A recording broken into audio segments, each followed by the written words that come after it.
ఈరోజు మనం డిస్కస్ చేసుకోబోయేది JavaScript data types and జావా స్క్రిప్ట్స్లోని స్కోప్స్ డిఫరెంట్ స్కోప్స్ అసలు ఏమున్నాయి ఏంటి అన్నవి ఈరోజు మనం డిస్కస్ చేసుకోబోతున్నాం. సో అందులో జావా స్క్రిప్ట్ ఇది బేసిక్స్ మనం అయింది ఇంట్రడక్షన్ అవి ఆ వీడియోస్ ఒకసారి చెక్ చేసుకోండి ప్రాక్టీస్ చేయడానికి. అండ్ ఆ ప్రోగ్రామ్స్ ఏవైతే ఇచ్చానో అవి కూడా ప్రాక్టీస్ చేసుకోండి మీకు బెటర్ అండర్స్టాండింగ్కి. సో జావా స్క్రిప్ట్ ప్రతి ప్రోగ్రామ్ లాంగ్వేజ్లో డేటా స్టోర్ చేసుకోవడానికి మనకి డిఫరెంట్ టైప్స్ ఉంటాయి. అసలు డేటా అంటే ఏంటి? చెప్పండి. డేటా అంటే ఏంటి? ఎవరైనా చెప్తారా డేటా అంటే ఏంటో?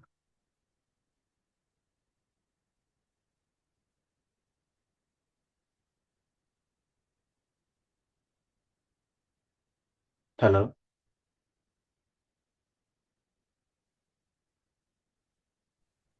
వినిపిస్తుందా? Yes yeah! సార్. ఒకసారి మళ్ళీ హ్మ్. మళ్ళీ ఒకసారి అడగండి సార్ అదేంటి.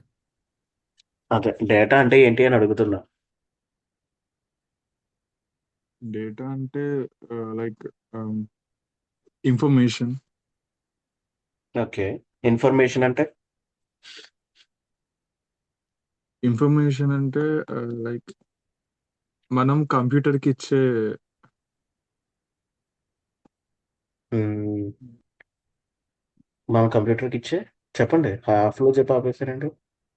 అంటే మనం కంప్యూటర్‌కి అంటే మనం ఇచ్చే బైనరీ లాంగ్వేజ్ అయినా, ఒక ఓకే. Set of good. మనం ఏదో డైరెక్ట్‌గా బైనరీ లాంగ్వేజ్‌లో ఇస్తామా డేటా కంప్యూటర్‌కి? లేదు. హ్మ్. సో, జనరల్‌గా మీకు తెలిసిన ఇన్ఫర్మేషన్ అంటే ఏంటి? సిస్టమ్‌ని పక్కన పెట్టేయండి. ఇన్ఫర్మేషన్ అంటే మీకు రా కోడ్, ఇన్ఫర్మేషన్. కోడ్. ఆహ్, ఫస్ట్‌గా థాట్‌లోకొచ్చేది కోడా? Information yeah! అనగానే ఫస్ట్ మీకు థాట్‌లోకొచ్చేసేది కోడా? The set of instructions to give. అది కోడింగు, అది ప్రోగ్రాము వాటికి డెఫినిషన్. నేను ఇన్ఫర్మేషన్ ఏంటి అంటే అడిగానంతే. అది మనం ప్రోగ్రామింగ్ పర్స్పెక్టివ్‌లో అడగట్లే. ఇన్ఫర్మేషన్ అంటే ఏంటి? పోనీ డిజిటల్ ఇన్ఫర్మేషన్ అంటే ఏంటి? రా రా డాటా విచ్ ఏం ఈస్ రా డేటా? అన్ఆర్గనైజ్డ్. మనం తెలుగులోనే మాట్లాడుకుందాం. నార్మల్‌గానే మీకు అర్థమయ్యే స్కోప్‌లో చెప్పండి. అంటే హ్మ్. లైక్ డేటా అంటే మనకి అంటే కంప్యూటర్ పరంగా మనం ఒక ఇన్ఫర్మేషన్ అంటున్నాం. ఇన్ఫర్మేషన్ అంటే లైక్ మనది కోడ్ అవ్వచ్చు, లేకపోతే దాంట్లో ఉన్న మన బైనరీ లాంగ్వేజ్ అయినా, లేకపోతే మన హ్మ్. మీ కోడింగ్‌లో లైక్ టెక్స్ట్ క్యారెక్టర్స్ అయినా గానీ, లేకపోతే ఆహ్, అదే. మీరు కోడింగ్ పర్స్పెక్టివ్‌లోనే ఆలోచిస్తున్నారు. నేను జనరల్‌గా అడిగా. లైక్ ఒక అసలు డేటా డేటా అంటే అనే ఏంటి? డేటా హ్మ్. అనేది ఏంటంటే వేరియస్ టైప్స్లో ఉంటుంది. హ్మ్. మనం దాన్ని ఎలాగైనా తీసుకోవచ్చు. నెంబర్స్, ఒక గ్రూప్ ఆఫ్ నెంబర్స్ని ఒక డేటా అనొచ్చు. గ్రూప్ ఆఫ్ క్యారెక్టర్స్ని ఒక డేటా అనొచ్చు. ఓకే. సరే నేనిప్పుడు చెప్తాను చూడండి. నేను చెప్పింది కరెక్టో కాదో అని. లైక్ ఇమేజెస్ ఏవైతే డిజిటల్‌గా క్రియేట్ అవుతున్నాయో వాటిని నేను డేటా అనొచ్చా? Yes sir. Yes sir. Audio, yes sir. Yes sir. Video, yes sir. Documents like docx file, PDF file. Yes ya sir. So, sir. సింపుల్‌గా వన్ సెకండ్.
ఓకే.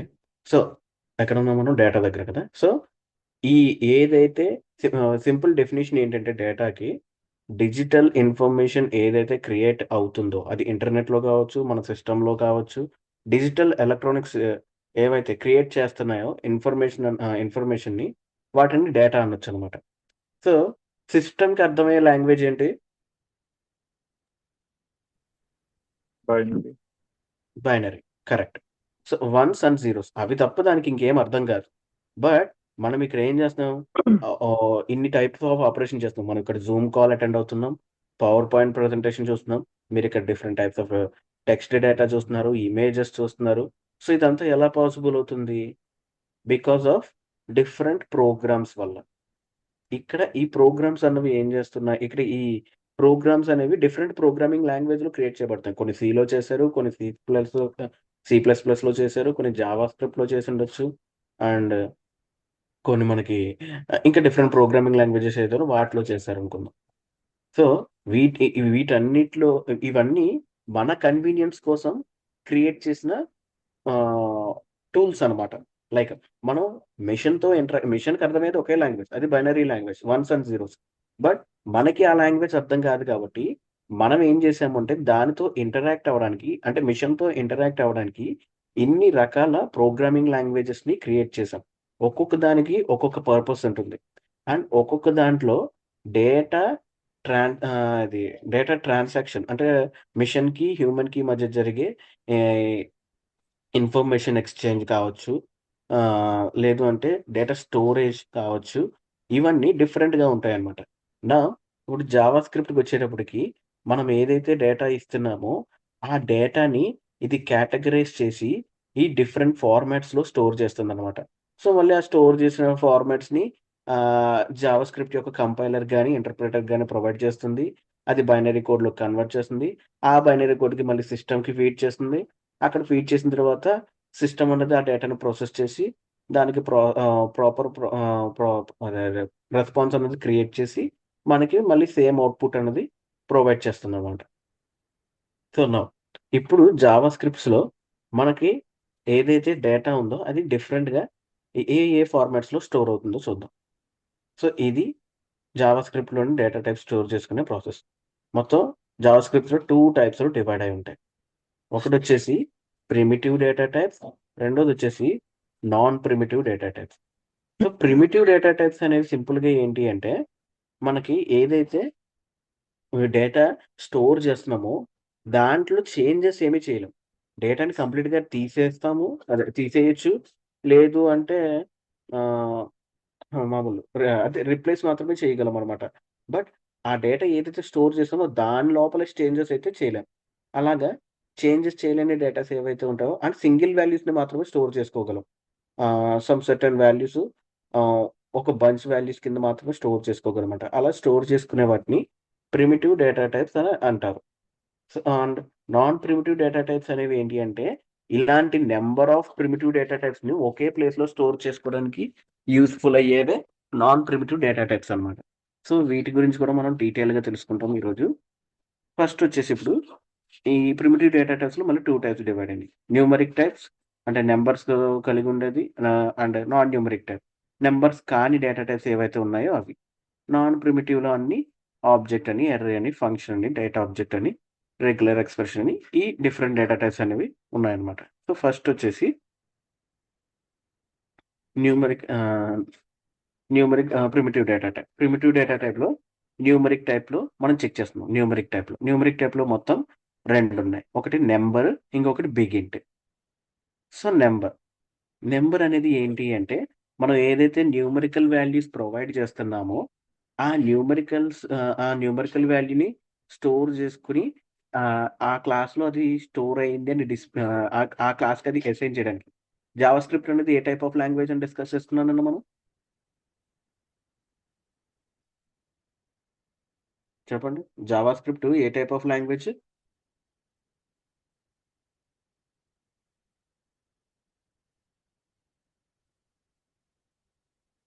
గుర్తుందా?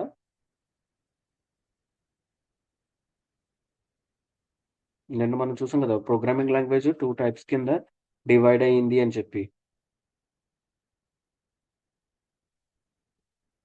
ఆలోచించండి.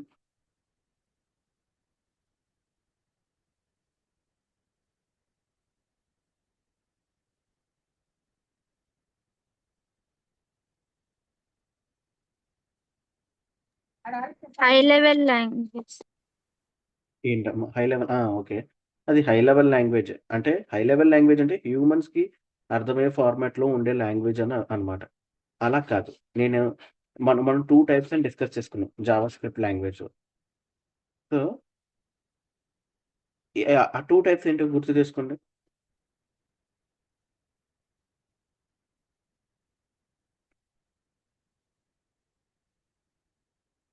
స్టాటిక్ టైప్ గుర్తొస్తుందా? సార్ స్టాటిక్ టైప్ డై Multi dynamic. Multi కాదు, dynamic. Multi paradigm. లేదు, dynamic type. Static types and dynamic type. Static type అంటే మనం values ఏదైతే స్టోర్ చేస్తున్నామో వాటికి డైరెక్ట్‌గా అసైన్ చేసేస్తాం. అవి ఏ డేటా టైప్‌కి సంబంధించింది అని క్రియేట్ చేసే టైంలోనే. డైనమిక్ టైప్‌లో మనం డేటాని జస్ట్ ఇలాగ స్టోర్ చేసుకుంటాం అనమాట. ఏదైతే ఇక్కడ డేటా ఉందో ఈ డేటాని ఇలాగే స్టోర్ చేసుకుంటాం. ఫర్ ఎగ్జాంపుల్ నేను ఇక్కడ ఒక వేరియబుల్ క్రియేట్ చేస్తున్నాను అనుకోండి. వేరియబుల్‌లో డేటా స్టోర్ చేస్తాను అంతే. ఈ స్టోర్ చేసిన డేటాకి ఈ ప్రోగ్రామ్ లాంగ్వేజే ఒక క్లాస్ అన్నది, ఒక డేటా టైప్ అన్నది అసైన్ చేసి మనకి చూపిస్తుందనమాట. హ్మ్.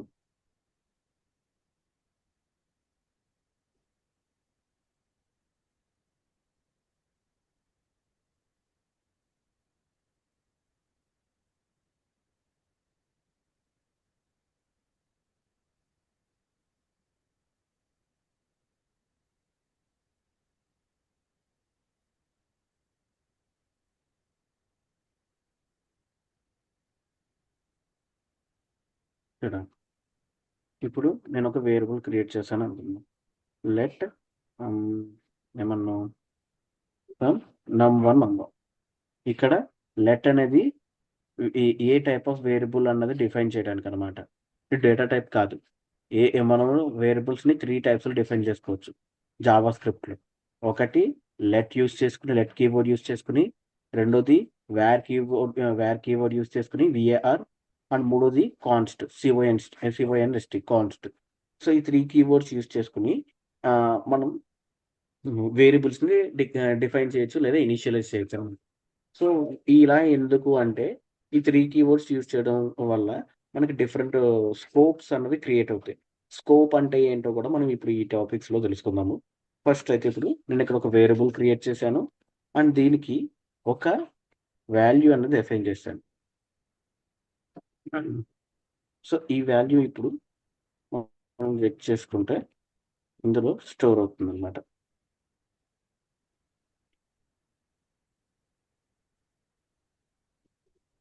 నంబర్.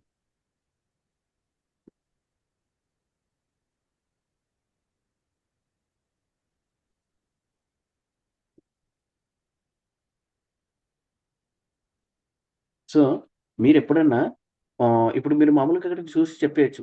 ఇది ఏ టైప్ ఆఫ్ వాల్యూ? కనిపిస్తుందా? ఏ టైప్ ఆఫ్ వాల్యూ ఇది?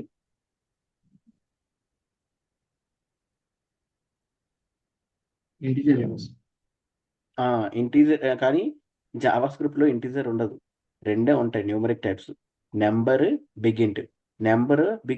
నంబర్ అనేది ఏంటి అంటే లైక్ నంబర్ ఏంటంటే value store అవుతాయన్నమాట.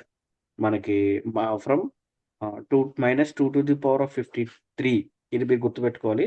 -2 to the power of 53 నుంచి +2 to the power of 53 వరకు మధ్యలో ఉండే వాల్యూస్ ఏవైతే ఉంటాయో అవి మనకి ఈ నంబర్ అనే దాంట్లో స్టోర్ అవుతుంది, డిస్ప్లే అవుతుందన్నమాట.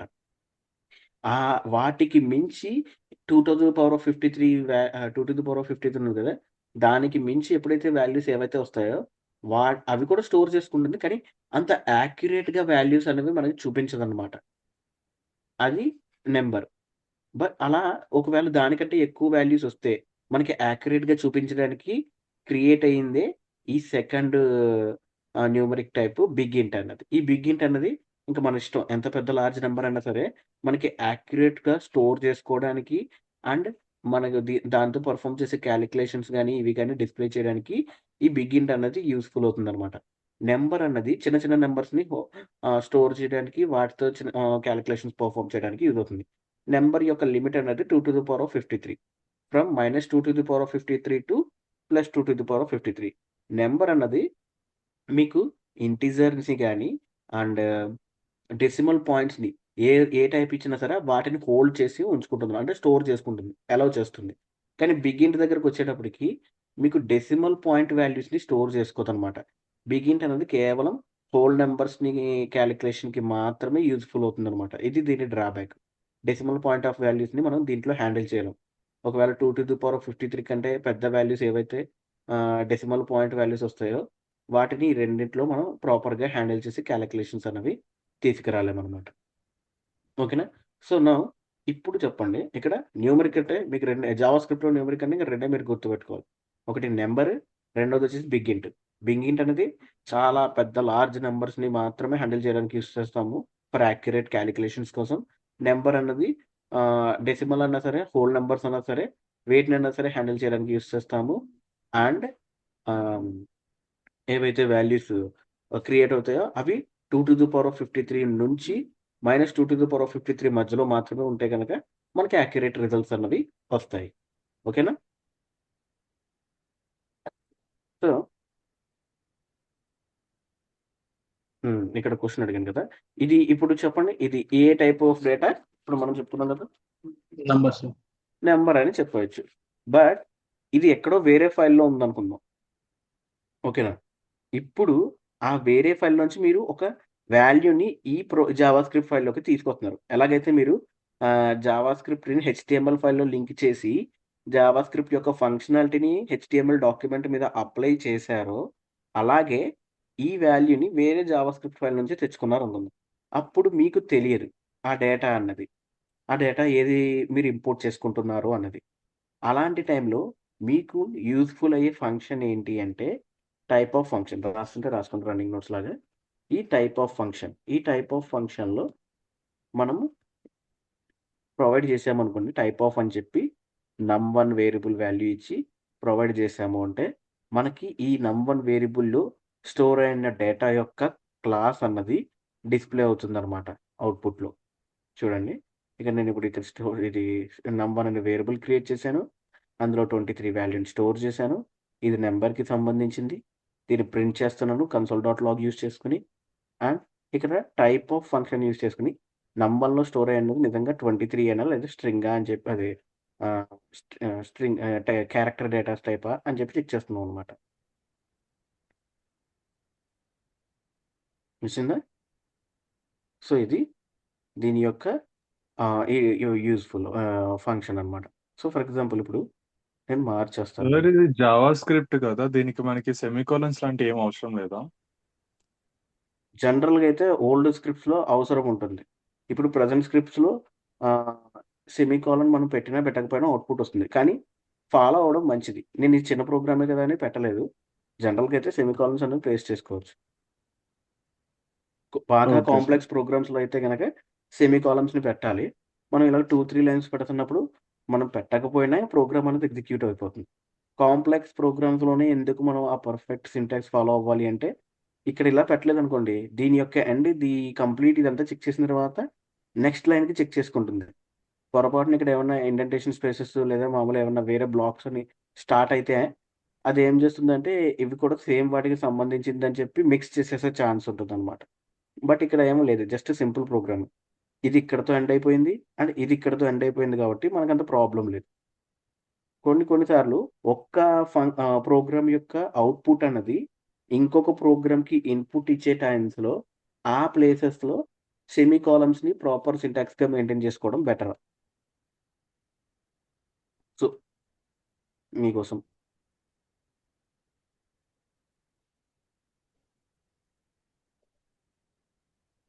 ఇప్పుడు చూసుంటుంది. చూడండి. ఇప్పుడు చూసారా? న్యూమరిక్ వాల్యూ కాస్త వేరే డేటా అయిన స్ట్రింగ్‌లోకి మారిపోయిందనమాట. సో వీటి గురించి కూడా మనం డిస్కస్ చేసుకుంటాం. ఏంటివి ఎలా క్రియేట్ చేసుకోవచ్చు అని.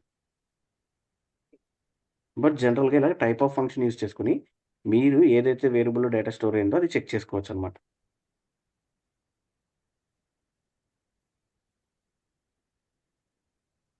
సో, ఇప్పుడు నంబర్ ఎన్ని రకాలుగా క్రియేట్ చేసుకోవచ్చు ఏంటి అనేది చూద్దాం.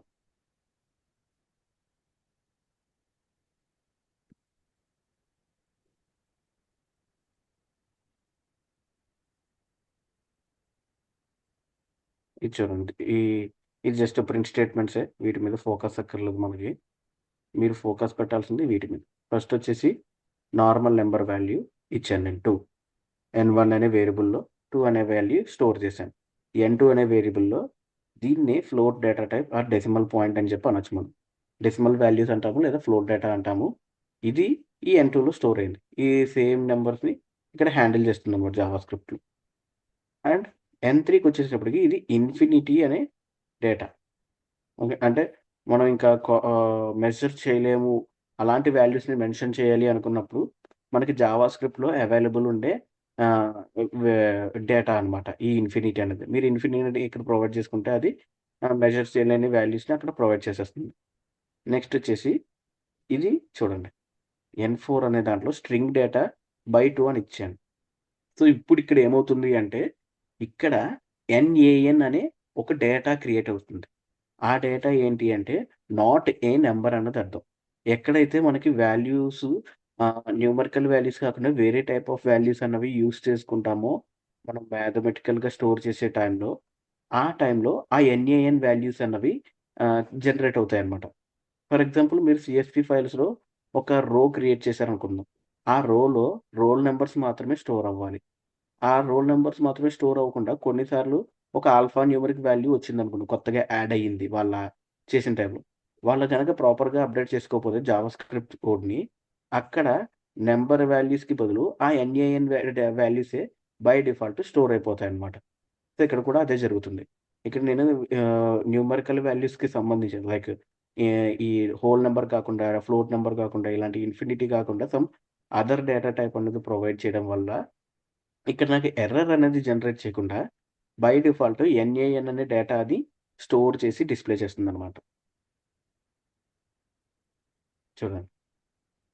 ఇది నంబర్ 2 దీనికోసం. అండ్ నేను ఇక్కడ టైప్ ఆఫ్ అని చెప్పి ప్రతిదానికి రాసాను. జస్ట్ ఫర్ రెఫరెన్స్ కోసం. అంటే ఏ నంబర్ స్టోర్ అవుతుంది మీకు తెలియాలని. 2 నంబర్ డేటాకి సంబంధించింది.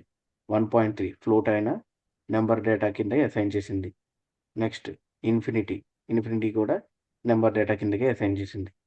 అండ్ ఇది ఫైనల్లీ NaN. ఇక్కడ ఎర్రర్ జనరేట్ చేయలేదు దీనికి. మీరు వాల్యూ తప్పిచ్చారు. న్యూమరికల్ వాల్యూస్ ఇవ్వలేదు. వేరే అదర్ డేటా టైప్ ఇచ్చేసారని చెప్పి ఎర్రర్ జనరేట్ చేయకుండా, సో, దీనికి సంబంధించింది కాదు కాబట్టి దీనికి ఈ NaN డేటాని అసైన్ చేసేస్తుందని చెప్పి NaN నాట్ ఏ నంబర్ అని చెప్పి NaN అంటే నాట్ ఏ నంబర్ అనమాట. నాట్ ఏ నంబర్ అని చెప్పి ఆ డేటాని ఇందులో స్టోర్ చేసింది n4 వేరియబుల్. సో, ఇది కూడా నంబర్ డేటా కింద క్లాసిఫై అవుతుందన్నమాట. సో, ఇది number data in JavaScript. Next వచ్చేసి బిగింట్. బిగింట్. హ్మ్. హ్మ్. హ్మ్. హ్మ్. హ్మ్.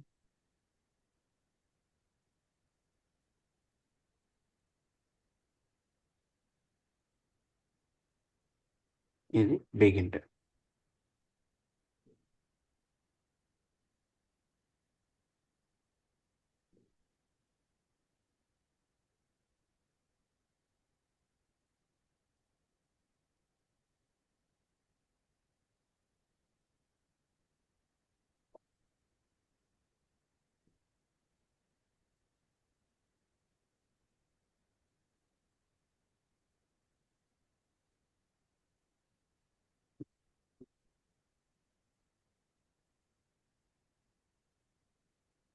చూడండి. ఇక్కడ చూడండి. 1, 2, 3, 4, 5, 6, 7, 8, 9, 10, 11, 12, 13, 14, 15. 15 నంబర్స్. ఇది ఒక నంబర్ ఎక్కువ 16 నంబర్స్. ఇప్పుడు నేను దీన్ని స్టోర్ చేస్తున్నాను. బై డిఫాల్ట్ మీరు న్యూమరికల్ వాల్యూస్ ఇస్తున్నప్పుడు నెంబర్లోనే స్టోర్ అవుతాయి అనమాట. అండ్ ఇది బిగ్ ఇంట్ అనమాట. ఈ బిగ్ ఇంట్ అనేది ఎలా స్టోర్ చేసుకోవాలి అంటే, మీరు ఒకవేళ 15 నెంబర్స్ ఉన్న వాల్యూ కంటే ఎక్కువ ఇస్తున్నారు అంటే 253 అంటే 15 నెంబర్ ఉన్న వాల్యూ జనరేట్ అవుతుందని లెక్క అనమాట. సో అలా 15 నెంబర్స్ ఉన్న వాల్యూ కంటే ఎక్కువ ఇస్తున్నారు అంటే ఆ టైంలో ఇక్కడ ఎన్ అనే క్యారెక్టర్ పెట్టుకోవాలి ఆ వాల్యూతో. ఓకేనా? మీరు ఇది గుర్తుపెట్టుకోవాలి. ఒకవేళ మీది 16 క్యారెక్టర్స్ గనక దాటుతుంది, అదే 15 న్యూమరికల్ వాల్యూస్ గనక దాటుతుంది అంటే మీరు అక్కడ బిగిన్ యూజ్ చేసుకోవాలి అనుకుంటున్నాను అంటే అది హోల్ నెంబర్ అయి ఉండాలి ఫస్ట్ పాయింట్. అండ్ ఆ హోల్ నెంబర్కి మీరు ఎన్ అనేది లాస్ట్లో యాడ్ చేయాలన్నమాట. ఇలా ఈ ఎన్ యాడ్ చేస్తే ఇది నార్మల్ నెంబర్ డేటా టైప్ కాస్త బిగ్ ఇంట్ డేటా టైప్ కింద కన్వర్ట్ అవుతుంది. ఇప్పుడు మనం అదే చెక్ చేస్తున్నాం. చూడండి ఇక్కడ అన్ని మనం డబల్ అదే సమ్ 9 ఇచ్చేసాం. 9 బార్ వాల్యూస్ ఇచ్చాం. సో ఇప్పుడు నేను దీన్ని ప్రింట్ చేస్తాను. చూడండి ఏమైంది, 15 వాల్యూస్ వరకు యాక్యురేట్గా ఉన్నది ప్రింట్ అయింది. ఎప్పుడైతే 15 కంటే ఎక్కువ 16 వచ్చిందో ఆ టైంలో దీని యాక్యురసీ కంప్లీట్గా పడిపోయింది. ఏదో సమ్ ర్యాండమ్ వాల్యూ లేదు అంటే డిఫాల్ట్ వాల్యూని ప్రొవైడ్ చేసి మనకి చూపించింది అనమాట. అలా కాదు, నాకు డైరెక్ట్గా ఈ వాల్యూ రావాలని చెప్పి మనం లాస్ట్లో ఎన్ యాడ్ చేసాం కాబట్టి ఇప్పుడు ఎన్ అనేది దీంతో పాటు యాడ్ అయ్యేలాగా డిస్ప్లే అయిందనమాట. అండ్ ఇది ఈ బిగ్ ఇంట్లోకి వచ్చింది. చూడండి ఇక్కడ క్లాస్ కూడా క్రియేట్ అయింది. ఇక్కడ మళ్ళీ నేను టైప్ ఆఫ్ ఫంక్షన్ యూజ్ చేసుకుని చెక్ చేశాను 3 వాల్యూస్కి, ఏకి, బీకి, సికి. ఏ అనేది నెంబర్లో స్టోర్ అయింది, బి కూడా నెంబర్లోనే స్టోర్ అయింది, అండ్ సి బిగ్ ఇంట్ డేటా టైప్లో స్టోర్ అయింది అనమాట. సో ఇలాగా లార్జ్ వాల్యూస్ని హ్యాండిల్ చేయడానికి అండ్ వాటితో మ్యాథమెటికల్ ఆపరేషన్స్ పర్ఫామ్ చేయడానికి బిగ్ ఇంట్ డేటాని యూజ్ చేసుకోవచ్చు.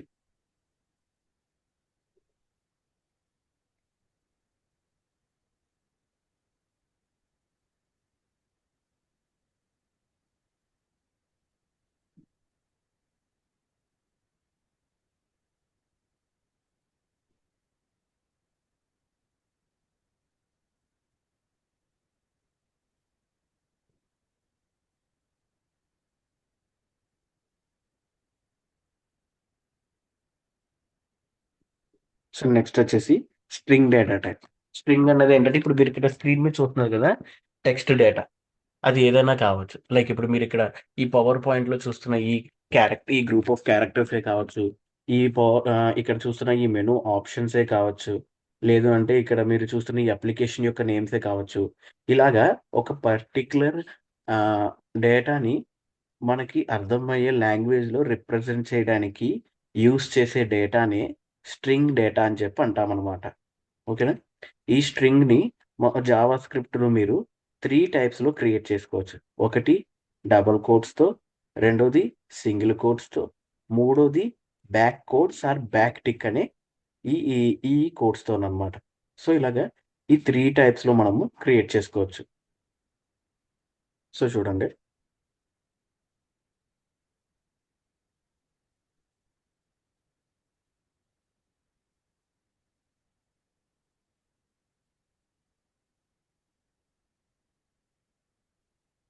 ఇది S1 అని డబుల్ కోట్స్లో ఈ డేటా అనేది ప్లేస్ చేసాము. ఇక్కడ ప్రొవైడ్ చేసుకున్నాము. హలో దేర్ కావాలంటే వాల్యూస్ ఇస్తాడు. ఏ వాల్యూ ఇచ్చినా సరే అది స్పెషల్ క్యారెక్టర్ అవ్వచ్చు, లేదు అంటే న్యూమరికల్ వాల్యూసే అవ్వచ్చు. స్ట్రింగ్లో ప్రొవైడ్ చేస్తే డైరెక్ట్గా ఇలా స్ట్రింగ్ కింద రీడ్ చేస్తుంది అనమాట దాన్ని కూడా. అండ్ ఇక్కడ చెక్ చేస్తున్నాం, మనం ప్రింట్ చేస్తున్నాము ఏదైతే S1లో స్టోర్ అయిందో ఆ డేటాని, అండ్ దాని యొక్క టైప్ని చెక్ చేస్తున్నాం. సేమ్ S2లో కూడా డబుల్ కోట్స్కి బదులు ఈసారి సింగిల్ కోట్స్ యూస్ చేసాం, ప్రింట్ చేస్తున్నాం, చెక్ చేస్తున్నాం. S3లో బ్యాక్ కోట్స్ ఆర్ బ్యాక్ టిక్ని యూస్ చేసాం. ఇక్కడ నేను ఏం చేశాను అంటే మనం ఎప్పుడైనా ఒక వేరియబుల్ని రిప్రజెంట్ చేయాలి జావా స్క్రిప్ట్లో అనుకున్నాం. ఈ వేరియబుల్ యొక్క డేటాని స్ట్రింగ్ డేటా మధ్యలో రిప్రజెంట్ చేయాలి. అలాంటి టైంలో మీరు ఏం చేయొచ్చు అంటే ఈ డాలర్ సైన్ యూస్ చేసుకుని ఈ కర్లీ బ్రేసెస్లో ఆ వేరియబుల్ నేమ్ ప్రొవైడ్ చేయాలి. Dollar sign with curly braces with variable name string data మధ్యలో ప్రొవైడ్ చేస్తే కనుక మనకి ఆ వేరియబుల్ అనేది ఈ స్ట్రింగ్ డేటాలో రిప్రజెంట్ అయ్యి వస్తుంది. ఇది మళ్ళీ ఈ బ్యాక్ టిక్ ఆపరేషన్లోనే వర్క్ అవుతుంది. ఈ డబుల్ కోట్స్లో కానీ సింగిల్ కోట్స్లో కానీ ప్రాపర్గా వర్క్ అవ్వదు అనమాట. కొన్నిసార్లు చూపిస్తుంది, కొన్నిసార్లు చూపించదు. బట్ మీకు స్పెసిఫిక్గా స్ట్రింగ్ డేటా మధ్యలోనే వేరియబుల్ రిప్రజెంటేషన్ అన్నది జరగాలి. వేరియబుల్ స్టోర్ అయిన డేటా యొక్క రిప్రజెంటేషన్ అన్నది జరగాలి అంటే మీరు dollar with curly braces with variable name అన్నది ఈ బ్యాక్ టిక్లో ఉండే డేటాకి ప్రొవైడ్ చేయాలి. సో ఇది 3 టైప్స్ ఆఫ్ స్ట్రింగ్ డేటా. ఇప్పుడు చూడండి ఎగ్జిక్యూట్ చేస్తాం. చూడండి హలో దేర్ 12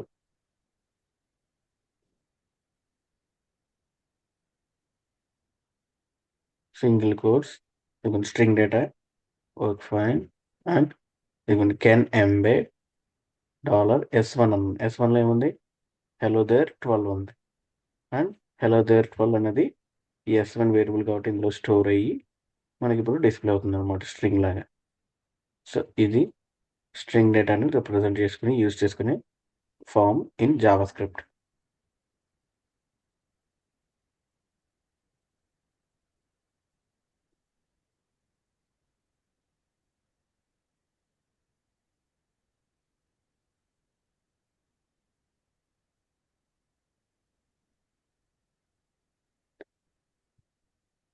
నెక్స్ట్ వచ్చేసి boolean values and null values.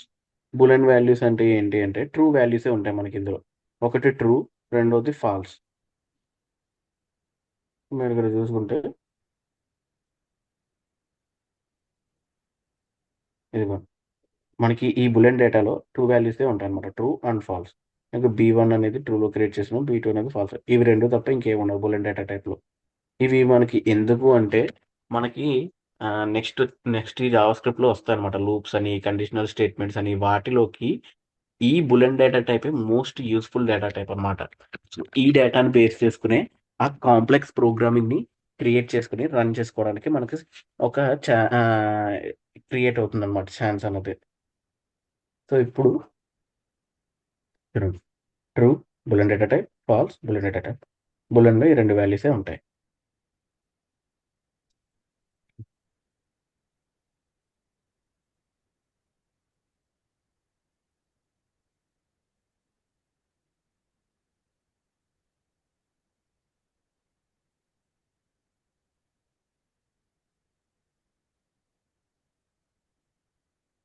Next వచ్చేసి నల్.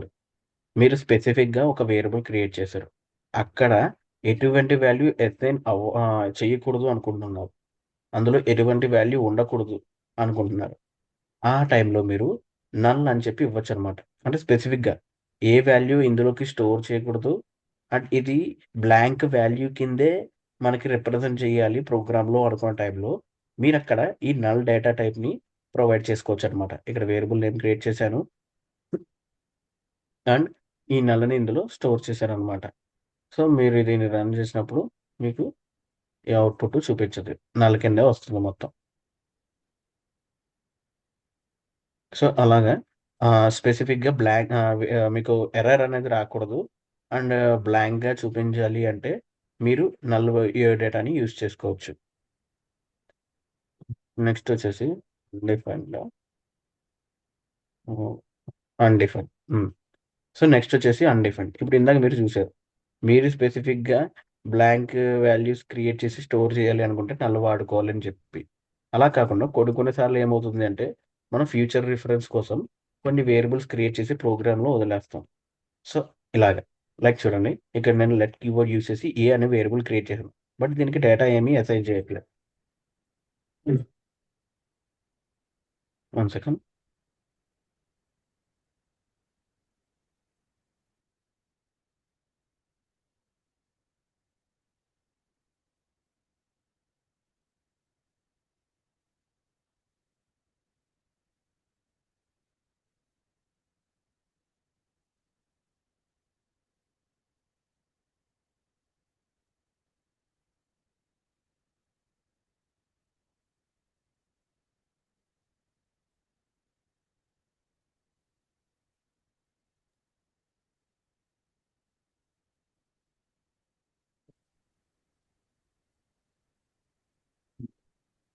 సో ఇలాగా ఏ అనే వేరియబుల్ ఉంది, ఈ ఏ అనే వేరియబుల్కి మీరు ఏ డేటా అసైన్ చేయలేదు. సో అలాంటి టైంలో బై డిఫాల్ట్గా దీనికి ఒక డేటా అన్నది అసైన్ అయిపోతుంది అనమాట. అదే అన్డిఫైన్డ్ డేటా టైప్. ఎందుకంటే మనకి ఎర్రర్స్ అనేవి జనరేట్ అవ్వకుండా ఉండడానికి. ఇదిగో అన్డిఫైన్డ్. ఇక్కడ మన టైప్ ఆఫ్ జస్ట్ రాసాము, అందుకని అన్డిఫైన్డ్ అని చూపిస్తుంది. బట్ ఒక వేరియబుల్ డిక్లేర్ చేసి దానికి మీరు ఏ వాల్యూ అసైన్ చేయకుండా వదిలేస్తే బై డిఫాల్ట్గా అసైన్ అయిపోయే డేటాయే undefined data type in JavaScript.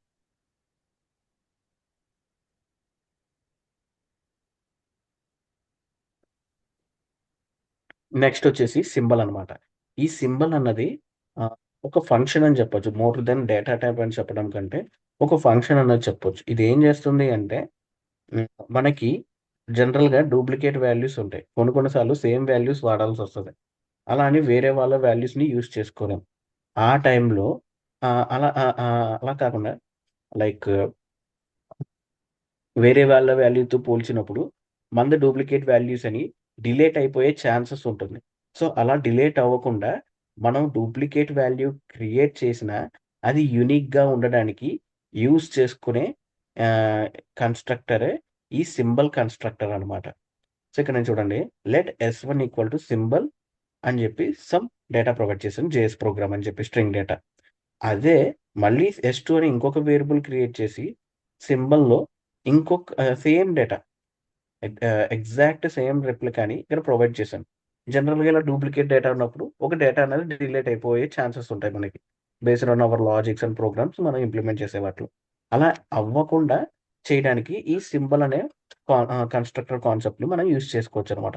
So, ఇక్కడ ఇది ఏం చేస్తుందంటే ఈ డేటాని యూనిక్‌గా డిఫైన్ చేసి స్టోర్ చేస్తుంది. ఈ డేటాని మళ్ళీ యూనిక్‌గా డిఫైన్ చేసి స్టోర్ చేస్తుందనమాట. సో, అందుకే మళ్ళీ ఇక్కడ మనం చెక్ చేసుకుంటున్నాం. S1 అనే వాల్యూ ఏదైతే ఉందో ఇది S2కి ఈక్వలా కాదా అని చెప్పి. ఒకవేళ హ్మ్. ఇది కూడా చెక్ చేసుకోండి అలాగా. మీకు ఇంకా బెటర్‌గా అర్థం అవ్వాలంటే S3, S4 కూడా క్రియేట్ చేద్దాం. వాటిలో సింబల్ యూజ్ చేయకుండా డైరెక్ట్‌గా స్టోర్ చేద్దాం.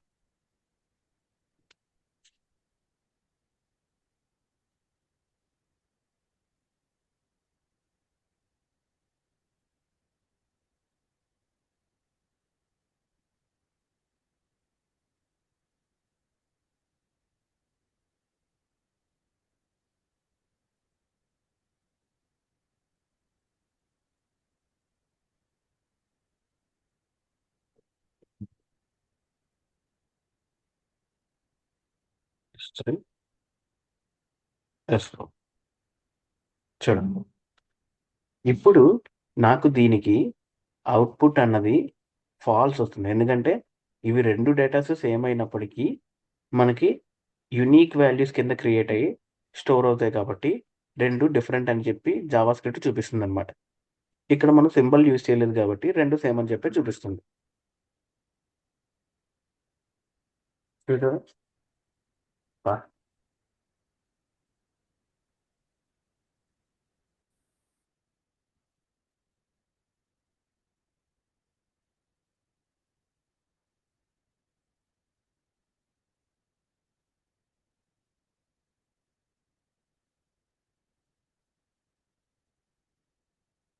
సో, చూసారు కదా! ఇదిగోండి. ఇది హ్మ్. ఫాల్స్ వచ్చింది. ఫస్ట్ స్టేట్మెంట్‌కి S1 ఈక్వల్ టు S2కి అండ్ S3 ఈక్వల్ టు S4కి 2 వచ్చింది. 2 వాల్యూస్ ట్రూ అని చెప్పి. ఇప్పుడు దీనికే నేను మళ్ళీ కావాలి అంటే సింబల్ అప్లై చేస్తాను. సింబల్.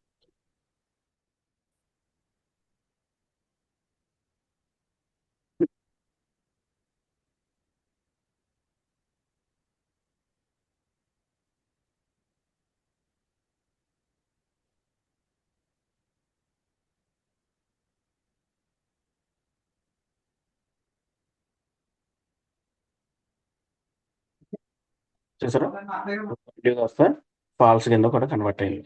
సో, ఇలాగా సింబల్ యూజ్ చేసుకోవడం వల్ల మనకి యూనిక్ వాల్యూస్ కింద క్రియేట్ చేసింది. సేమ్ వాల్యూస్ అయినప్పటికి. ఇందాక ట్రూ వచ్చింది. మరి ఇప్పుడు మనం సింబల్ యూజ్ చేసుకున్నాం కాబట్టి ఫాల్స్ వచ్చిందనమాట. సో, ఇది హ్మ్. ఇది సింబల్ కన్‌స్ట్రక్టర్.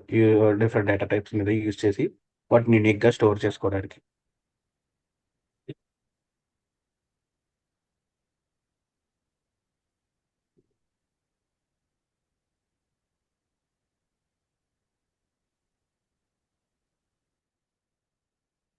సార్ అంటే అక్కడ సేమ్ వాల్యూసే కదా సార్ ఉండేది, అవి ఫాల్స్ వచ్చినాయి. ఇక్కడ ఇదే sir S1 S2 same symbol సేమే కదా, ఐ మీన్ వాల్యూ సేమే కదా, అయినా అవి హ్మ్. ఫాల్స్ ఆ, వచ్చినాయి. అ- అదే చెప్తున్నా. ఇప్పుడు సేమ్ వాల్యూసే మీరున్నారు. మీరు జేఎస్ ప్రోగ్రామ్ యూస్ చేయాలి, నేను జేఎస్ ప్రోగ్రామ్ యూస్ చేయాలి. ఓకే కానీ మీ వాల్యూ మీదే ఉండాలి, నా వాల్యూ నాదే ఉండాలి. ఓకేనా? సో ఈ టైంలో మీ మీ వాల్యూని నేను మళ్ళీ యూస్ చేసుకోకూడదు. ఎందుకంటే అందరికీ ఎలాగంటే ఇప్పుడు ఒక పాట్ ఉందనుకోండి, పాట్ దగ్గర ఒక గ్లాస్ ఉంటుంది. ఇప్పుడు లైన్గా ఒక 10 మెంబర్స్ అక్కడికి వెళ్ళారు వాటర్ తాగడానికి అనుకుంటున్నాం. అందరూ అదే గ్లాస్ యూస్ చేసుకోవాలి. దీనివల్ల ఓవర్లోడ్ అన్నది అయిపోతుంది అక్కడ ఆపరేషన్. జనరల్గా మామూలు అంటే అందరూ వెయిట్ చేయాల్సి వస్తుంది కదా అక్కడ ఎస్ సార్. ఆ గ్లాస్ కోసం. ఇప్పుడు అలా ఎస్. కాదు, ఎవరి గ్లాసులు వాళ్ళే తెచ్చుకున్నారు. ఓకే ఆ టైంలో ఈ జస్ట్ వాళ్ళు డైరెక్ట్గా వెళ్తారు, వాళ్ళు వాటర్ తీసుకుంటారు, తాగుతారు. ఇక్కడ ఆపరేషన్ అనేది ఏది ఎక్కువ ఫాస్ట్గా అవుతుంది? సింగిల్ గ్లాస్ ఉన్న చోట, ఎవరి గ్లాస్ వాళ్ళు తెచ్చుకున్న చోట. సింగిల్ గ్లాస్ చోట. సింగిల్ గ్లాస్ ఉన్న సారీ చోట సారీ, అయితే స్లో అవుతుంది కదా. ఎవరి గ్లాస్ వాళ్ళు తెచ్చుకున్నప్పుడే సార్. ఎవరి గ్లాస్ వాళ్ళు తెచ్చుకున్నప్పుడు. అలాగే ఎవరి డేటా వాళ్ళు యూజ్ చేసుకున్నారనుకోండి, మనకు ఆపరేషన్ అనేది ఇంకా ఫాస్ట్ అండ్ ఎఫిషియెంట్‌గా అవుతుంది. కానీ ఇలా డూప్లికేట్ వాల్యూస్ క్రియేట్ చేయడం వల్ల మనకి సిస్టమ్‌లో కొన్ని సార్లు డిలీట్ అయిపోయే ఛాన్సెస్ ఉంటాయి. డూప్లికేట్ వాల్యూస్‌ని డిలీట్ చేసేసి ఆపరేషన్ కూడా జరుగుతున్నది గార్బేజ్ కలెక్షన్ కింద. జావా స్క్రిప్ట్‌లో అవ్వచ్చు, లేదా మనం రాసుకున్న ఓన్ ప్రోగ్రామ్స్‌లోనే అవ్వచ్చు. డూప్లికేట్ వాల్యూస్ క్రియేట్ అవ్వకూడదని చెప్పి మనం డిఫరెంట్ డేటా టైప్సే యూజ్ చేయొచ్చు.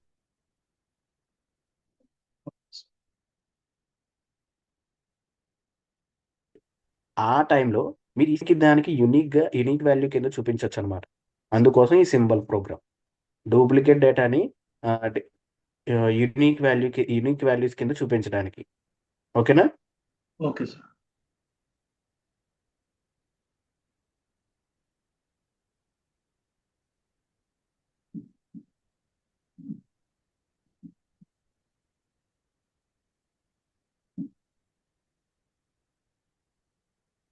సో నెక్స్ట్ బిగిన్ అయింది. And non primitive data. ఇప్పుడు నాన్ ప్రిమిటివ్ డేటా టైప్స్. ఇప్పుడు వరకు మీరు చూసారు కదా, ప్రిమిటివ్ డేటా టైప్స్ అన్ని. వీటన్నిటిలో మనం ఒక్కొక్క వాల్యూ మాత్రమే స్టోర్ చేసుకోగలిగాం. ఈ అన్డిఫైన్డ్ కావచ్చు, సింబల్ కావచ్చు, బిగిన్ కావచ్చు, అండ్ నెంబర్ కావచ్చు. వీటన్నిటిలో ఒక్కొక్క వాల్యూ మాత్రమే స్టోర్ చేసుకోగలిగాం. అలాంటిది ఇప్పుడు ఈ నాన్ ప్రిమిటివ్ డేటా టైప్లో మల్టిపుల్ వాల్యూస్ స్టోర్ చేసుకోవచ్చు అనమాట. అందులో ఫస్ట్ వచ్చేసి ఆబ్జెక్ట్. ఈ ఆబ్జెక్ట్ అనేది మనం ఎలా క్రియేట్ చేసుకోవచ్చు అంటే కర్లీ బ్రేసెస్తో key and pair values use చేసుకుని, key value and pair values use చేసుకుని క్రియేట్ చేసుకోవచ్చు అనమాట. అండ్ ఇది బ్లాక్లో ఉండాలి. ఈ కర్లీ బ్రేసెస్ని బ్లాక్ అని చెప్పంటాం మనము. ఈ బ్లాక్లో ఉండాలన్నమాట అది. సో ఈ ఆబ్జెక్ట్ని మనం 2 టైప్స్లో డిఫైన్ చేసుకోవచ్చు. ఫస్ట్ వచ్చేసి ఇలా కర్లీ బ్రేసెస్లో డైరెక్ట్గా డిఫైన్ చేసుకోవడం.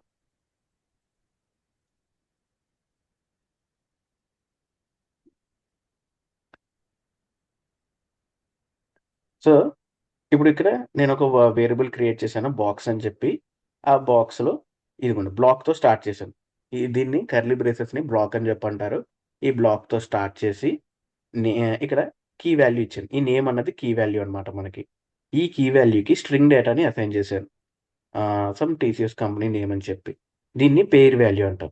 సో ఇలా అసైన్ చేసిన తర్వాత మీరు ఇంకా నెక్స్ట్ వాల్యూస్ని అసైన్ చేస్తూ కంటిన్యూ చేసుకోవాలంటే మీరు యూజ్ చేసుకోవాల్సింది కామా ఆపరేటర్ అనమాట.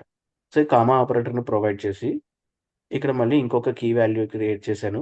అండ్ సమ్ పేర్ వాల్యూని యాడ్ చేశాను, స్టోర్ చేశాను ఇందులో. అండ్ ఇక్కడికి నాకు కంప్లీట్ అయిపోయిన డేటా అనుకుంటే ఈ బ్లాక్ని మళ్ళీ ఈ కర్లీ బ్రేసెస్తో ఎండ్ చేస్తామన్నమాట. ఇది లెఫ్ట్, ఇది రైట్ కర్లీ బ్రేసెస్. సో ఇప్పుడు ఇక్కడ ఒక కంప్లీట్ ఆబ్జెక్ట్ అన్నది క్రియేట్ అయింది. ఒక ఆబ్జెక్ట్ అనేది ఏంటి మనకి, దానికి డిఫరెంట్ ప్రాపర్టీస్ ఉండాలి. అది డిఫరెంట్ ఫంక్షనాలిటీస్ని మనకి ఎగ్జిక్యూట్ చేయాలి, లేదా డిఫరెంట్ వర్క్స్ అనేవి మనకి కంప్లీట్ చేయాలి. అలాంటి దాన్ని మనం స్పెసిఫిక్గా ఆబ్జెక్ట్ అంటాం. ఇప్పుడు ఫర్ ఎగ్జాంపుల్ మీరు ఒక కార్ తీసుకోండి. కార్ అన్నది ఒక ఆబ్జెక్ట్. దానికి డిఫరెంట్ ప్రాపర్టీస్ ఉంటాయి. లైక్ కలర్ కావచ్చు, దాని యొక్క మెటీరియల్ దానికి మేకింగ్ యొక్క మెటీరియల్ కావచ్చు, అండ్ దాని యొక్క సీట్ టెక్స్చర్ ఇవన్నీ కావచ్చు. ఇవన్నీ దానికి ప్రాపర్టీస్ అవుతాయి అనమాట. అది పర్ఫామ్ చేసే ఆపరేషన్ ఏంటి? అది మనకి స్పీడ్‌గా మూవ్ అవుతుంది, ఫాస్ట్‌గా అదే స్లోగా మూవ్ అవుతుంది. ఇలాగ దాని మూవ్‌మెంట్ అన్నది దాని యొక్క ఆపరేషన్స్ అనమాట. దాని యొక్క వర్కింగ్ ప్రొసీజర్ అనమాట. సో, ఇదంతా కలిపితే ఒక ఆబ్జెక్ట్. అలాగే మనకి ఈ వరల్డ్‌లో ప్రతీదీ ఒక ఆబ్జెక్ట్‌కి కొన్ని ప్రాపర్టీస్ ఉంటాయి. అది పెర్ఫార్మ్ చేసే కొన్ని యాక్షన్స్ ఉంటాయి. అలాగే ప్రోగ్రామ్ లాంగ్వేజ్‌లో కూడా ఆబ్జెక్ట్‌లో ఏదైతే ఉంటుందో దానికి మనం క్రియేట్ చేయొచ్చనమాట. లైక్ కొన్ని ప్రాపర్టీస్ ఇంకా కొన్ని యాక్షన్స్. అవి డేటాని అది అక్యుములేట్ చేసుకొని, అదే విధంగా మనకి ఎగ్జిక్యూట్ చేసే విధంగా ఒకే ప్రోగ్రామ్‌లో ఈ ప్రాసెస్ అంతా కంప్లీట్ అయిపోయేలాగా. సో, దానికి మోస్ట్‌గా యూజ్ అయ్యేవి ఏంటి అంటే, ఈ ఆబ్జెక్ట్స్ అనే ఆహ్, ఈ డేటా టైప్ అనమాట. సో, ఇందులో మనం ఇప్పుడు స్టోర్ చేసాం కదా! ఇప్పుడు నేను స్పెసిఫిక్‌గా ఒక్కటే కాల్ చేస్తున్నా. సారీ ఇక్కడ నేమ్, నేమ్.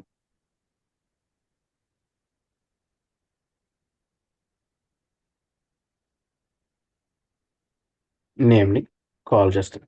సో, ఇప్పుడు దీన్నే డాట్ ఆపరేటర్ అంటాం. ఈ డాట్ ఆపరేటర్ ఏం చేస్తుందంటే, మీకు ఆబ్జెక్ట్‌లో కొన్ని మల్టిపుల్ వాల్యూస్ అనేవి ఉండొచ్చు. మీరు స్పెసిఫిక్‌గా ఒకే వాల్యూని కాల్ చేసుకోవాలంటే, ఆబ్జెక్ట్ యొక్క నేమ్‌తో రిఫర్ చేస్తూ, ఈ డాట్ ఆపరేటర్‌ని యూజ్ చేసుకొని, దాంట్లో ఉన్న వాల్యూస్‌ని కాల్ చేస్తే గనక, వాటి యొక్క డేటా అన్నది మనకు డిస్‌ప్లే అవుతుందనమాట. సో, ఇదిగోండి. టీసీఎస్ కంపెనీ ఈ బాక్స్ వేరియబుల్‌లో, ఆబ్జెక్ట్‌లో నేమ్ అనే దాంట్లో స్టోర్ అయ్యి ఉన్నదనమాట. సో, బై డిఫాల్ట్‌గా మీరు ఒకవేళ దీనికి టైప్ ఆఫ్ అని చెక్ చేస్తే, ప్రతి non primitive data object type కిందకే వస్తాయన్నమాట. అవి మళ్ళీ మనం చూసినట్టు డిఫరెంట్ ఇప్పుడు మనం ప్రిమిటివ్‌లో చూసాం ఇక్కడ. నాన్ ప్రిమిటివ్ డేటా టైప్‌లో. ఆబ్జెక్ట్ అని, ఎర్రే అని, ఫంక్షన్ అని, డేటా ఆబ్జెక్ట్ అని, రెగ్యులర్ ఎక్స్‌ప్రెషన్ అని చెప్పి. సో, ఇలా డిస్‌ప్లే చేయదు. ఏదన్నా సరే ఇవన్నీ ఆబ్జెక్ట్ కిందకే అసైన్ చేసేస్తుందన్నమాట నాన్ ప్రిమిటివ్ డేటా టైప్‌లో. సో, అందుకనే నేనింక అక్కడ టైప్ ఆఫ్ ఫంక్షన్‌ని యూజ్ చేసి రాయలేదేమి.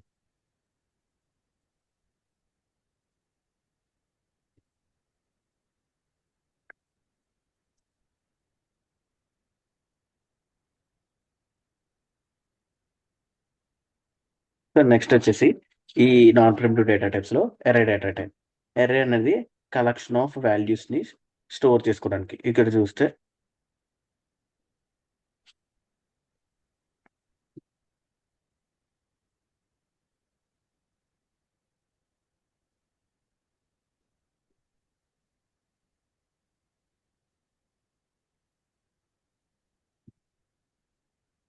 సో, ఇది. ఇప్పుడు ఇక్కడ చూస్తే మీరు A1 అనే వేరియబుల్ క్రియేట్ చేశాను. అందులో కొన్ని వాల్యూస్ అనేవి స్టోర్ చేసుకున్నా. 1 అండ్ 2 అండ్ 3 అండ్ 4 అండ్ 5 ఇవన్నీ మీరు ప్రిమిటివ్ డేటాలో చూస్తే ఒక వేరియబుల్‌కి ఒక వాల్యూ మాత్రమే అసైన్ చేయగలం. బట్ ఇక్కడ ఇది నాన్ ప్రిమిటివ్ డేటా టైప్ కాబట్టి మనం సింపుల్‌గా స్క్వేర్ బ్రాకెట్ ఈ అర్రేని స్క్వేర్ బ్రాకెట్స్‌తో ఇనీషియలైజ్ చేస్తామనమాట. దీనితోనే డిఫైన్ చేయగలం. సో, దీన్నిలా ఈ స్క్వేర్ బ్రాకెట్స్ ఇనీషియలైజ్ చేసి, ఇందులో మల్టిపుల్ నంబర్ వాల్యూస్ అనేటివి ఒకే చోట స్టోర్ చేసుకున్నాననమాట. సో, వాటిని ఇక్కడ పేస్ట్ చేసుకొని మనం కాల్ చేసుకున్నాం. అండ్ నెక్స్ట్ వచ్చేసి ఇది కేవలం ఒక టైప్ ఆఫ్ డేటాని హోల్డ్ చేయదు. మల్టిపుల్ కాంబినేషన్స్ ఆఫ్ డేటాని కూడా హోల్డ్ చేయగలదనమాట. ఇక్కడ మీరు చూస్తే ఇదేమో నంబర్ వాల్యూ, ఇదేమో స్ట్రింగ్ డేటా, ఇదేమో ఆబ్జెక్ట్ వాల్యూ, ఇది మళ్ళీ ఎర్రే, నెస్టెడ్ ఎర్రే అంటారు దీన్ని. ఇలా ఎర్రే లోపల ఇంకొక ఎర్రే రావడాన్ని నెస్టెడ్ ఎర్రే అని అంటామనమాట.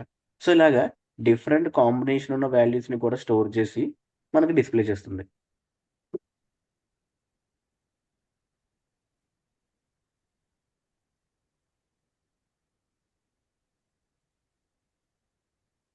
హ్మ్. సో, ఇది array data type in JavaScript.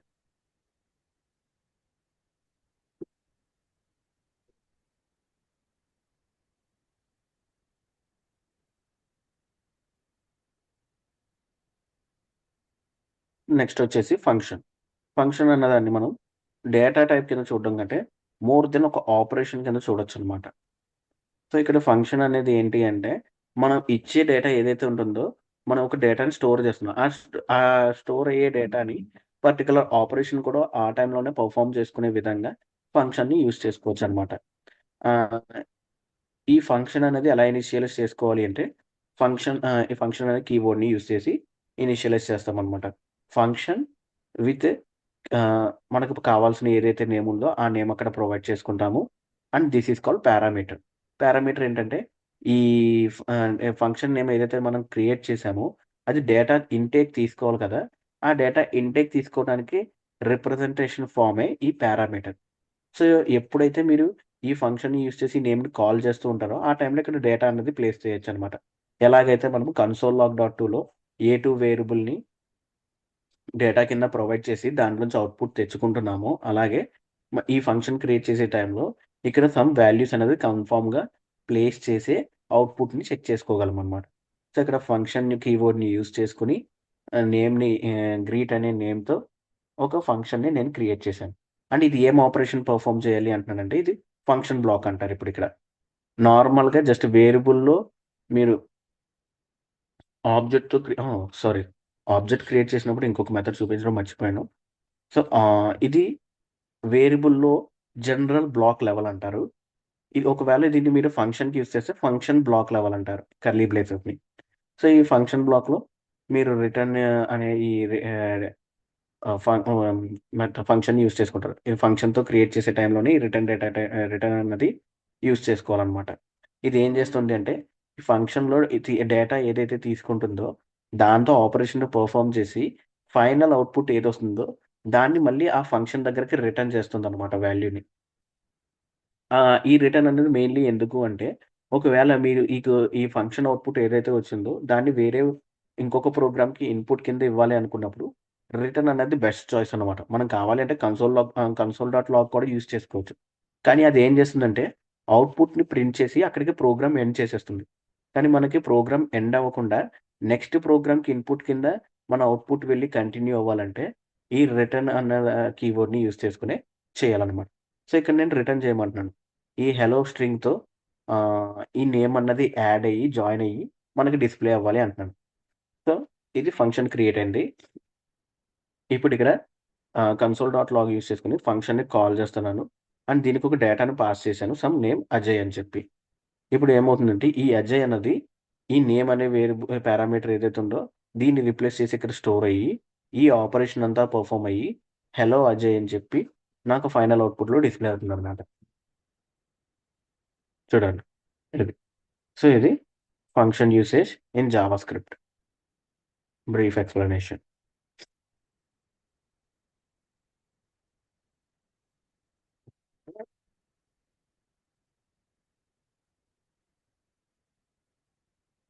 Object చెప్పాలి. ఆబ్జెక్ట్‌ని ఇంకొక మెథడ్‌లో కూడా క్రియేట్ చేసుకోవచ్చనమాట మనం. ఇది second method in creating the object.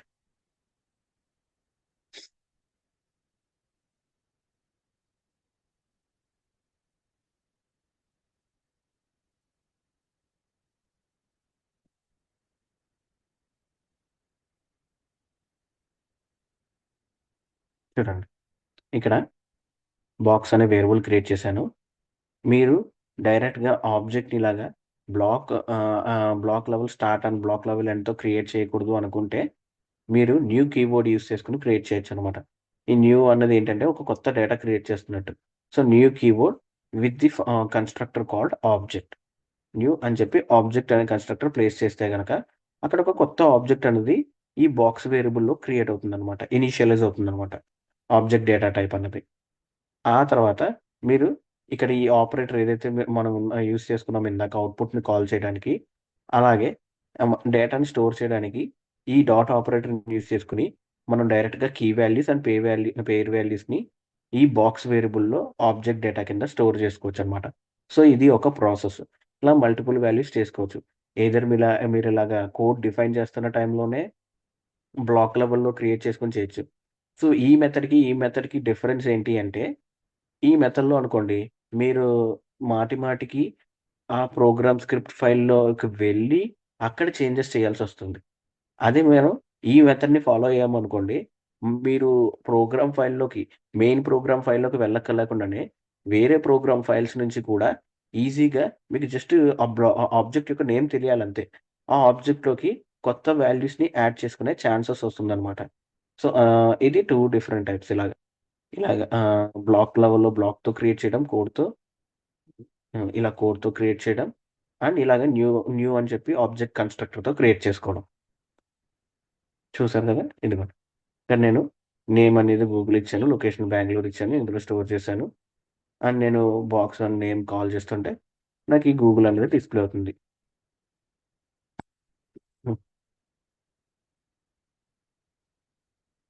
అదే మనం సింపుల్గా బాక్స్ మొత్తాన్ని ప్రింట్ చేస్తే అన్ని వాల్యూస్ వస్తాయి. ఒకవేళ మీరు నేను జస్ట్ వేరియబుల్లో కాల్ చేసి చెక్ చేశాను అనుకుంటున్నారు అంటే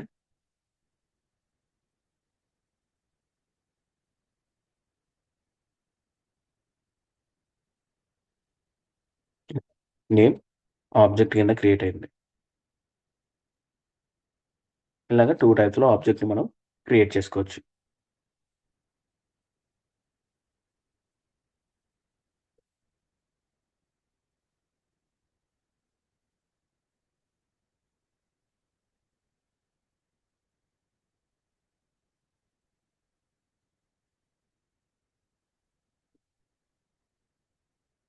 అరెస్ చూసాం, ఫంక్షన్ చూసాం.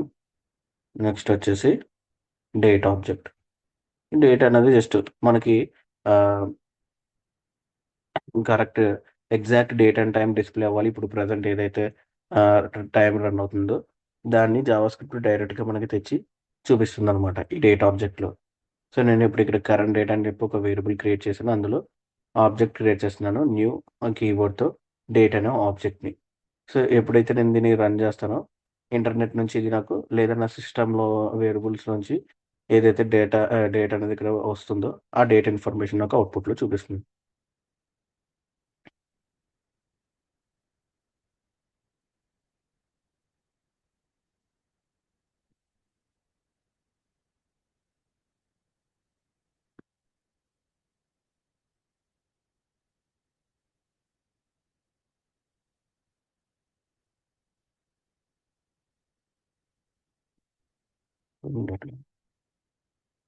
ఆబ్జెక్ట్ ఉంటుంది కదా,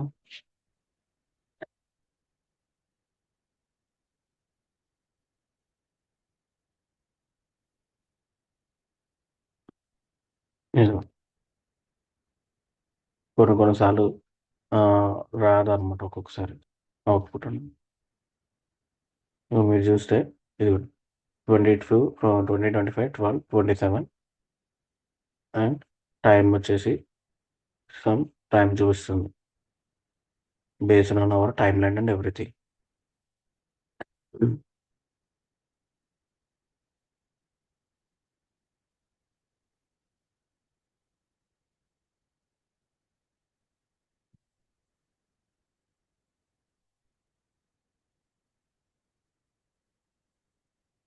నెక్స్ట్ వచ్చేసి రెగ్యులర్ ఎక్స్ప్రెషన్స్ అనమాట.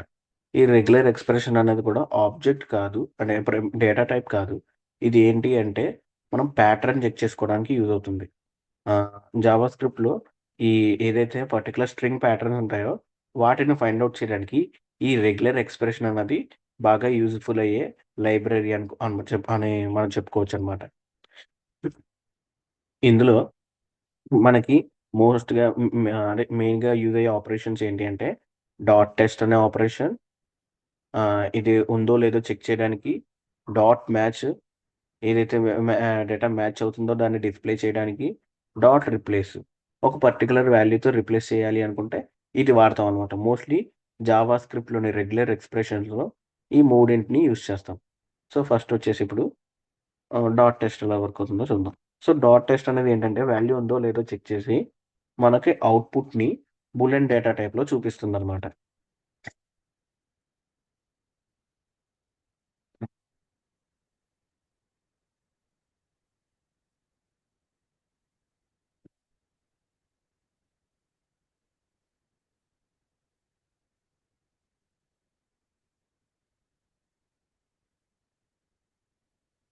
చూడండి, ఇక్కడ నేను ఒక వేరియబుల్ క్రియేట్ చేస్తున్నాను ప్యాటర్న్ అని చెప్పి. అండ్ ఇందులో డేటా మీరు ఎప్పుడైతే రెగ్యులర్ ఎక్స్ప్రెషన్ వాడుతున్నారో జావా స్క్రిప్ట్లో మీరు ఫాలో అవ్వాల్సిన సింటాక్స్ రూల్ ఇది. ఇలాగ ఫార్వర్డ్ స్లాష్ అండ్ బ్యాక్వర్డ్స్, ఇది కూడా ఫార్వర్డ్ స్లాష్. ఇలా 2 ఫార్వర్డ్ స్లాష్ మధ్యలో మీరు ఏదైతే ప్యాటర్న్ ఫైండ్ అవుట్ చేయాలనుకుంటున్నారో అది స్ట్రింగ్ డేటాయే కావచ్చు లేదు అంటే ఇందులో మనకి ప్యాటర్న్స్ కూడా ఉంటాయి. అవి మనం ఇంకా అడ్వాన్స్‌గా వెళ్ళేటప్పుడు డిస్కస్ చేసుకుందాం. లైక్ స్ట్రింగ్ డేటాకి రిప్రజెంటేషన్, న్యూమరికల్ వాల్యూస్‌కి రిప్రజెంటేషన్ అలాగా డిఫరెంట్ రిప్రజెంటేషన్స్ కూడా ఉంటాయన్నమాట. ఆ రిప్రజెంటేషన్స్‌ని యూజ్ చేసుకొని మనము ఫైండ్ ఔట్ చేయొచ్చు. సో, ప్రెజెంట్ నేనిప్పుడు ఇక్కడ వెబ్ అనే కీవర్డ్‌ని సెర్చ్ చేయాలి. ఇది నా ప్యాటర్న్, స్ట్రింగ్ ప్యాటర్న్. తర్వాత రిజల్ట్ అని చెప్పి ఇంకొక వేరియబుల్ క్రియేట్ చేశాను. ఇక్కడ ఈ వేరియబుల్ నేమ్ ఏదైతే ఉందో, నేను ప్యాటర్న్ వేరియబుల్ సెర్చ్ చేయాలనుకుంటున్నాను డేటా. ఆ ప్యాటర్న్ డాట్ టెస్ట్. ఈ టెస్ట్‌లో ప్రొవైడ్ చేస్తాననమాట సమ్ డేటా. ఇందులో గనక నాకు వెబ్ అనే కీవర్డ్ ఉంటే అవుట్‌పుట్ అన్నది నాకు ట్రూ వస్తుంది. లేదు అంటే ఫాల్స్ వస్తుంది. చూడండి. అవుట్‌పుట్ అన్నది ట్రూ వచ్చింది. మళ్ళీ రన్ చేస్తాను. ఇదిగోండి. అవుట్‌పుట్ అనేది ట్రూ వచ్చింది. అది ఇప్పుడు లేనిది ఏదంటే చెక్ చేశాననుకోండి. Like Python. అవుట్‌పుట్ అన్నది ఫాల్స్ వస్తుందనమాట. సో, ఇలాగా పర్టిక్యులర్ ప్యాటర్న్ స్ట్రింగ్ ప్యాటర్న్ అనేది ఉందో లేదో ఫైండ్ ఔట్ చేయడానికి ఈ రెగ్యులర్ ఎక్స్‌ప్రెషన్స్ అనేవి మనకి బాగా యూజ్ అవుతాయన్నమాట. ఈ టెస్ట్ అన్నది ఉందో లేదో చెక్ చేసి చెప్పడానికి. ట్రూ ఆర్ ఫాల్స్‌లో మనకి అవుట్‌పుట్‌ని చూపిస్తుంది. బూలియన్ డేటా టైప్‌లో. నెక్స్ట్ వచ్చేసి ఇది రీప్లేస్. ఇది మ్యాచ్‌కి.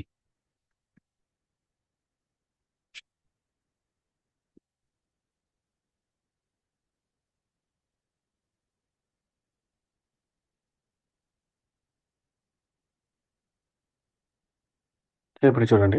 ఇప్పుడు నేను ఇక్కడ ఈసారి ఏం చేస్తున్నానంటే టెస్ట్ చేయట్లేదు. డైరెక్ట్‌గా ఈ డేటా ఏదైతే ప్యాటర్న్ ఉందో అది ఉందో లేదో మ్యాచ్ చేసి చెప్పమంటున్నా.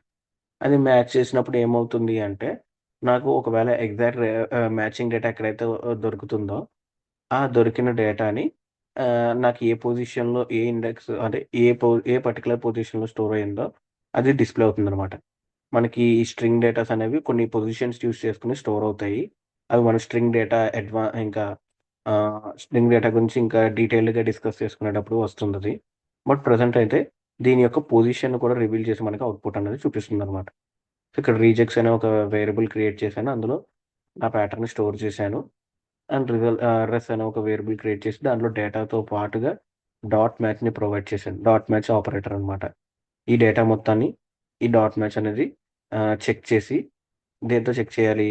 ఈ రీజెక్ట్స్ వేరియబుల్ యొక్క డేటాతో కంపేర్ చేసి ఎక్కడైతే నాకు మ్యాచింగ్ దొరికిందో దాన్ని నాకు ఇందులో స్టోర్ చేయాలి. ఆ డీటెయిల్స్‌ని. అండ్ నేను కన్సోల్ డాట్ లాగ్ యూజ్ చేసి చెక్ చేస్తున్నాను.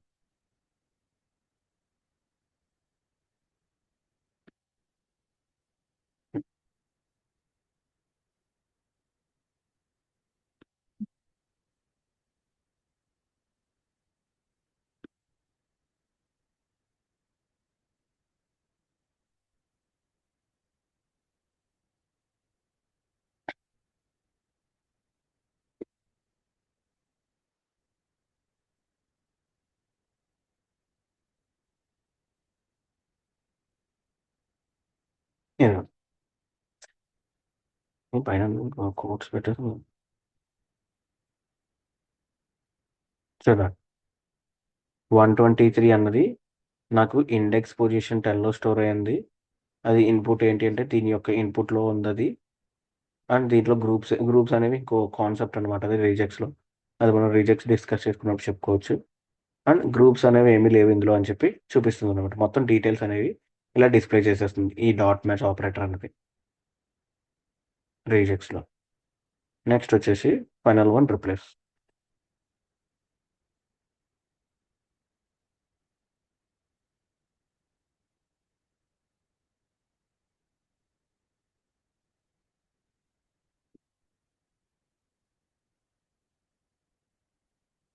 సో, మీరిక్కడ చూడొచ్చు.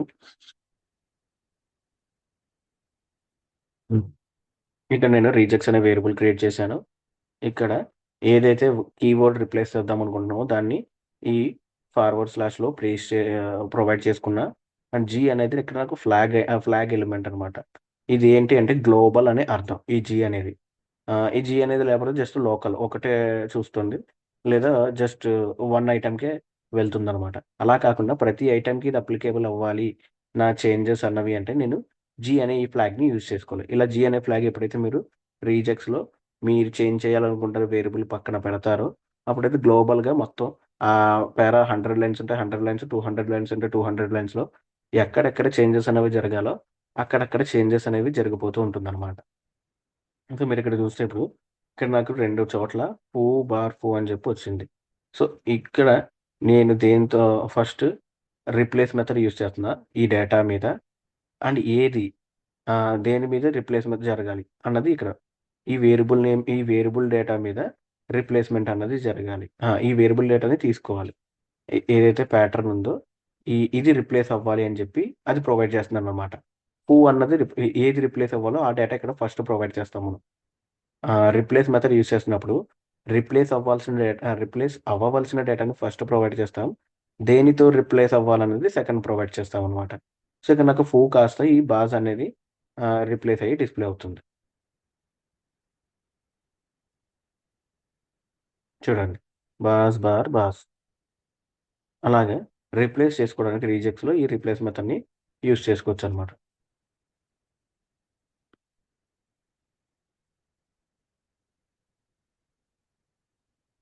సో నెక్స్ట్ వచ్చేసి variable scopes in JavaScript. మనకి డిఫరెంట్ టైప్స్ ఆఫ్ స్కోప్స్ ఉన్నాయన్నమాట జావా స్క్రిప్ట్లో. Global scope, function scope, block scope, modular scope. Global scope అనేది ఏంటి అంటే యూనివర్సల్గా డిఫైన్ చేసినట్టు. అంటే ఎవరన్నా ఆ వేరియబుల్స్ని ఆ డేటాని యూజ్ చేసేసుకోవచ్చు. అది అవుట్ సైడ్ అన్న ఫంక్షన్ అన్న అవ్వచ్చు, అవుట్ సైడ్ ఇన్సైడ్ అన్న ఫంక్షన్ అన్న అవ్వచ్చు. సో గ్లోబల్ స్కోప్కి ఎగ్జాంపుల్ ఇది ఈ ప్రోగ్రామ్.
సో ఇది సో మీరు ఇక్కడ చూస్తే నేను ఒక 3 వేరియబుల్స్ అనేవి క్రియేట్ చేశాను. మూడు వేరియబుల్ కీవర్డ్స్తో క్రియేట్ చేశాను. ఒకటి వేర్, ఇంకొకటి లెట్, ఇంకొకటి కాన్స్టెంట్. సో ఇవన్నీ గ్లోబల్ స్కోప్లో ఎలా వర్క్ అవుతాయో చూస్తున్నాం మనం. సో వేర్ కీవర్డ్తో గ్లోబల్ వేర్ అని, లెట్ కీవర్డ్తో గ్లోబల్ లెట్ అని, కాన్స్ట్ కీవర్డ్తో గ్లోబల్ కాన్స్ట్ అని. ఇవి వేరియబుల్ నేమ్స్. ఇక్కడ మనం ఏమన్నా ఇవ్వచ్చు. గ్లోబల్ ఇచ్చామని గ్లోబల్గా అవుతుందని కాదు. జస్ట్ నేను ఏదో నేమ్ కన్వెన్షన్ కోసం అలా ప్రొవైడ్ చేసుకున్నాను అనమాట. అండ్ ఇందులో స్ట్రింగ్ డేటాస్ న్యూమరికల్ వాల్యూస్ని స్టోర్ చేసుకున్నాను. సో ఇప్పుడు ఇక్కడ ఫస్ట్ నేను ప్రింట్ చేస్తాను out side of the function అని చెప్పి. అంటే ఇది గ్లోబల్గా డిక్లేర్ చేసుకున్నాం కాబట్టి బయట జనరల్ వాల్యూస్ కింద ప్రింట్ అవుతుంది లేదో చెక్ చేసుకున్నాను. ఆ తర్వాత ఒక ఫంక్షన్ క్రియేట్ చేశాను మై ఫంక్షన్ అనే నేమ్లో. దాని లోపల బ్లాక్ కింద క్రియేట్ చేసి అవుట్ సైడ్ ఏవైతే యూనివర్సల్గా క్రియేట్ అయింది వాల్యూస్ అవి నాకు ఇన్సైడ్ కూడా డిస్ప్లే అవుతున్నాయా లేదా అని చెక్ చేశాను. దానికి ఇక్కడ మళ్ళీ ప్రింట్ చేసుకున్నాం అనమాట ఇన్సైడ్ ఫంక్షన్. ఈ ఫంక్షన్ ఒకవేళ ప్రింట్ అయ్యాయి అనుకోండి, ప్రింట్ అయిన తర్వాత నేను ఇప్పుడు చేంజెస్ చేస్తాను. యూనివర్సల్‌గా డిక్లేర్ చేసిన వాల్యూస్‌లో మనం చేంజెస్ చేయడానికి పాసిబుల్ అవుతుందా లేదా అని. చేంజెస్ కూడా అవుతుందనమాట డైరెక్ట్‌గా. సో, మళ్ళీ ఇక్కడ నేను గ్లోబల్ వేర్‌లో బాక్స్ 1ని రిప్రజెంట్ చేసి బ్లాక్స్ 1ని రిమూవ్ చేసి స్టోరేజ్ 1 పెడుతున్నాను. లెట్‌లో బాక్స్ 2ని రిమూవ్ చేసి స్టోరేజ్ 2 పెడుతున్నాననమాట. పెట్టిన తర్వాత మై ఫంక్షన్‌ని కాల్ చేస్తున్నాను. కాల్ చేయగానే నాకు ఈ ఫంక్షన్ అంతా ఎగ్జిక్యూట్ అవుతుంది. ఎగ్జిక్యూట్ అయిన తర్వాత మళ్ళీ చెక్ చేస్తున్నాను నేను. ఈ లాస్ట్‌లో ఇంకా ఈ గ్లోబల్ వేర్‌లో, గ్లోబల్ నెట్‌లో, గ్లోబల్ కాన్స్ట్‌లో ఏం వాల్యూ స్టోర్ అయ్యాయన్నది. స్టార్టింగ్‌లో మనం బాక్స్ 1, బాక్స్ 2 ఇచ్చాం కాబట్టి అవి రిప్లేస్ అయ్యి, ఈ స్టోరేజ్ 1, స్టోరేజ్ 2తో రిప్లేస్ అయ్యి నాకు ఫైనల్ అవుట్‌పుట్‌లో స్టోరేజ్ 1, స్టోరేజ్ 2, 100 అన్నది డిస్‌ప్లే అవ్వాలన్నమాట. సో, ఇలాగా మనం ఫంక్షన్ లోపల నుంచైనా సరే, డైరెక్ట్‌గా out side of the function అయినా సరే, వేరియబుల్స్‌ని యాక్సెస్ చేసుకోగలుగుతున్నాం జావాస్క్రిప్ట్‌లో అంటే, అవి గ్లోబల్లీ డిక్లేర్డ్ వేరియబుల్స్. వాటిని జనరల్‌గా అయితే చేంజ్ చేయకూడదు. బట్ చేంజెస్ కూడా చేసే పాసిబిలిటీస్ వస్తాయన్నమాట మనకి. సో, ఇది out side of the box function. Box 1, box 2, box 3 first time declare చేసుకున్నప్పుడు. తర్వాత ఫంక్షన్ లోపల ఇన్సైడ్ డిక్లేర్ చేసుకున్నాము. డిక్లేర్ చేసిన తర్వాత ఫంక్షన్ నేమ్‌తో కాల్ చేశారు. కాల్ చేయగానే నాకు ఈ లాజిక్ అనేది ఎగ్జిక్యూట్ అయింది. బాక్స్ 1, బాక్స్ 2 100 ప్రింట్ అయింది. అండ్ వీటిని రీప్లేస్ చేసింది. బాక్స్ 1ని బాక్స్ 2ని. అండ్ ఫైనల్‌గా ఫంక్షన్ కాల్ అయిపోయిన తర్వాత మళ్ళీ ప్రింట్ చేసి చెక్ చేస్తే స్టోరేజ్ 1, స్టోరేజ్ 2 100. సో, ఇది globally declared variables in JavaScript. Next వచ్చేసి బ్లాక్ లెవెల్. మీరు ఆల్రెడీ చూసారు. బ్లాక్ అంటే కర్లీ బ్రేసెస్ ఏవైతే ఉన్నాయో వాటితో స్టార్ట్ అవ్వడాన్ని బ్లాక్ లెవెల్ అంటాం. దాన్ని మనం వేరియబుల్ నేమ్ ఇచ్చన్నా స్టార్ట్ చేయొచ్చు. లేదు అంటే డైరెక్ట్‌గా ఇలాగా నార్మల్ వాల్యూ కిందే ఇచ్చేసి స్టార్ట్ చేసుకోవచ్చు.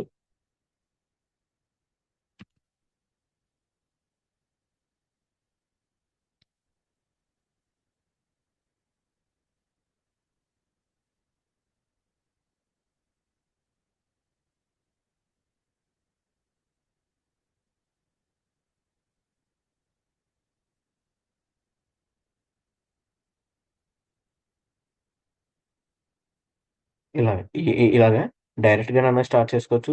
లేదా ఏదైనా ఫంక్షన్‌లోనన్నా వాల్యూ ఇచ్చి స్టార్ట్ చేసుకోవచ్చు. ఆర్ వేరియబుల్‌కి అసైన్ చేసన్నా ఆబ్జెక్ట్‌లో కింద మనం బ్లాక్ లెవెల్ అనేది క్రియేట్ చేసుకోవచ్చనమాట. సో, నేనిక్కడ డైరెక్ట్‌గా ఇంప్లిమెంట్ చేసుకుంటున్నా. బ్లాక్ అనేది ఓపెన్ చేసి కర్లీ బ్రాసెస్‌లో అండ్ దీని లోపల ఇనీషియలైజ్ చేశాననమాట 2 వేరియబుల్స్‌ని. బ్లాక్ లెట్ అని ఒకటి, బ్లాక్ కాన్స్టెంట్ అని ఒకటి. అండ్ ఇందులో 2 డేటాస్ అనేవి స్టోర్ చేశాను. ఈ రెండిటిని ఇదే బ్లాక్‌లో కాల్ చేస్తాను. సో, ఇక్కడ ఏమవుతుందంటే ఇదే బ్లాక్‌లో కాల్ చేస్తున్నప్పుడు ఇవి ఎగ్జిక్యూట్ అవుతాయి. అండ్ ఎప్పుడైతే వీటిని ఔట్ సైడ్ అని కాల్ చేస్తున్నానో బ్లాక్ ఔట్ సైడ్ ఇవి ఎగ్జిక్యూట్ అవ్వదనమాట. ఎందుకంటే ఇది బ్లాక్ లోపల డిఫైన్ అయినాయి కాబట్టి వీటిని ఈ బ్లాక్ లోపలే యూజ్ చేసుకోగలం. ఈ బ్లాక్ బయట ఎప్పుడైతే మనం కాల్ చేస్తామో ఈ వాల్యూస్‌ని డిఫైన్ అయిన వాల్యూస్‌ని మనకి ఎర్రర్ అనేది వస్తుందనమాట. చూడండి. డేటా స్టోర్డ్ ఇన్‌సైడ్ 500 ఈ 2 ప్రింట్ స్టేట్మెంట్స్‌కి అవుట్‌పుట్ అనేది మనకొచ్చేసింది. ఎందుకు అంటే బ్లాక్ లెవెల్‌లో కాల్ చేసాం కాబట్టి. ఎప్పుడైతే బ్లాక్ ఔట్ సైడ్ ఉన్న దాంట్లో కాల్ చేసామో ఇదిగోండి కన్సోల్ డాట్ బ్లాక్ ఇదిగోండి రిఫరెన్స్ ఎర్రర్. ఈ బ్లాక్‌లెట్ అనేది డిఫైన్ చేయలేదు అని. ఎందుకంటే ఇది బ్లాక్‌లో మాత్రమే అవైలబుల్ ఉన్నాయి. మొత్తం యూనివర్సల్‌గా అవైలబుల్ లేవు. సో, దీన్నే బ్లాక్ స్కోప్ ఇన్ జావాస్క్రిప్ట్ అని చెప్పి అంటామనమాట మనం.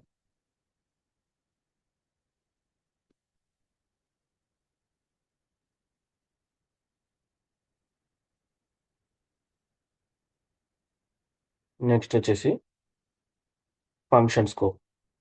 ఫంక్షన్‌లో వాల్యూస్‌ని యాక్సెస్ చేసుకోవడం. ఆల్రెడీ చూసారు కదా! ఫంక్షన్‌లో మీరిందాక ఎలా యాక్సెస్ చేసుకున్నామన్నది.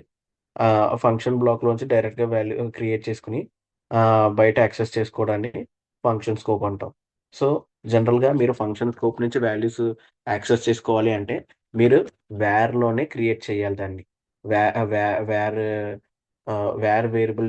వేర్ వేరియబుల్ టైప్‌లోనే క్రియేట్ చేయాలి. అలా కాకుండా మీరిక్కడ లెట్ గాని, కాన్స్ట్ గాని యూజ్ చేస్తే అది బ్లాక్ లెవెల్ స్కోప్‌లోనే ఉంటుంది కాబట్టి మిమ్మల్ని యాక్సెస్ చేయనివ్వదనమాట ఫంక్షన్ స్కోప్‌లో. నెక్స్ట్ వచ్చేసి లెక్సికల్ స్కోప్. లెక్సికల్ స్కోప్ అనేది ఏంటి అంటే, ఫంక్షన్ లోపల నెస్టెడ్ ఫంక్షన్స్ రాస్తాం మనం. అంటే ఒక ఫంక్షన్ లోపల ఇంకొక ఫంక్షన్ వచ్చేలాగా. సో, ఆ ఫంక్షన్ ఇన్నర్ ఫంక్షన్స్ ఏవైతే క్రియేట్ చేస్తున్నామో, అవి మన ఔటర్ ఫంక్షన్ వేరియబుల్స్‌ని యాక్సెస్ చేసే స్కోప్ అనమాట. దాన్నే లెక్సికల్ స్కోప్ అని చెప్పి అంటాం మనం.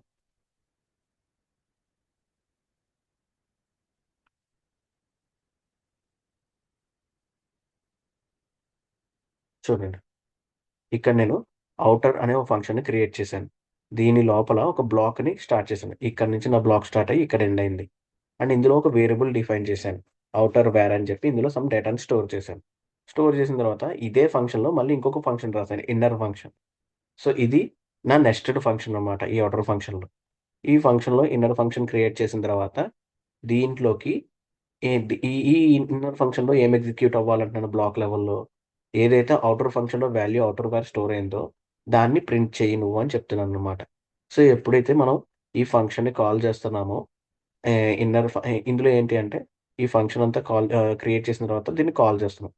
లాస్ట్‌లో ఏమి ఇచ్చాను అంటే ఈ ఫంక్షన్ కాల్ అయిన తర్వాత లోపల ఉన్న ఇన్నర్ ఫంక్షన్ కూడా కాల్ అయ్యి అవుట్‌పుట్ డిస్‌ప్లే అవ్వాలి అని చెప్పి. ఔటర్ ఫంక్షన్‌ని ఎప్పుడైతే కాల్ చేస్తున్నానో ఇది ఔటర్ వేర్‌లో డేటా స్టోర్ చేస్తుంది. ఇన్నర్ ఫంక్షన్‌ని ఎగ్జిక్యూట్ చేస్తుంది. ఇన్నర్ ఫంక్షన్ బ్లాక్‌లో ఏదైతే ప్రింట్ స్టేట్మెంట్ అంటే కన్సోల్ డాట్ లాగ్ ఉందో దాన్ని అవుట్‌పుట్‌లో ప్రింట్ చేసి డిస్‌ప్లే చేస్తుందనమాట. చూసారా ఇది.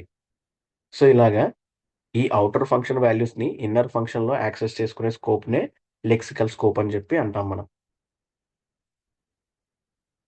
So last and final scope వచ్చేసి మాడ్యులర్ స్కోప్.